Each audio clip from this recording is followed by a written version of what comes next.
আমাৰ এটা প্ৰজেক্ট চলি আছে ইয়াতে আৰু ইয়াতে গোটেইখিনি আমাৰ ইলেক্ট্ৰিকেলৰ কাম চলি আছে আৰু ইয়াতে আমি একেলগে চিলিঙৰ কামটো লৈছোঁ আৰু এইখন হৈছে বাৰাণ্ডা ইয়াতে আৰু এটা এইটো হৈছে সৰু ৰুম ইয়াতে এখন প্লেন চিলিং হ'ব আৰু ইয়াতে এখন বৰ্ড দিছোঁ আমি 8 মডেলৰ আৰু এইখন হৈছে আমাৰ ইনভাৰ্টাৰৰ কাৰণে এখন আমি ইয়াতে বৰ্ড দিছোঁ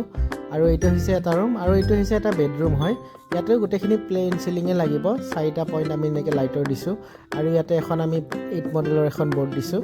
আৰু এই আমি গোটেইখিনি বস্তু আমি ৱালৰ পৰা কাটি কিনে লগাই দিছোঁ আৰু একেলগে আমি প্লাষ্টাৰো কৰি দিছোঁ আৰু এইটো হৈছে আৰু আন এটা বেডৰুম ইয়াতে এখন আমাৰ ইয়াতে মাজতে এখন টিভি বৰ্ড লাগিছে আৰু এইফালে এনেকৈ হৈছে ইয়াতে এখন ট্ৰে থাকিব চিলিঙত আৰু প্ৰফাইল লাইট আমি ইয়াত লগাম আৰু ইয়াতে এখন 12 মডেলৰ বৰ্ড দি কিনে ইয়াতে কেইটামান ভালেখিনি পইণ্ট হ'ব ইয়াতে আমি এখন ইয়াতে বৰ্ড দিছোঁ মেইন বৰ্ড এখন আৰু এইখন হৈছে আমাৰ বাৰাণ্ডা আৰু বাৰাণ্ডাটো আমি এখন 16 মডেলৰ বৰ্ড দি দিছোঁ আৰু এইখন হৈছে আমাৰ নেক্সট ৰুমটো আৰু এই নেক্সট ৰুমটোতো এখন আমি 12 মডেলৰ বৰ্ড দি দিছোঁ আৰু এনেকৈয়ে আমাৰ ইয়াত গোটেইখিনি কামবোৰ ইয়াতে চলি আছে।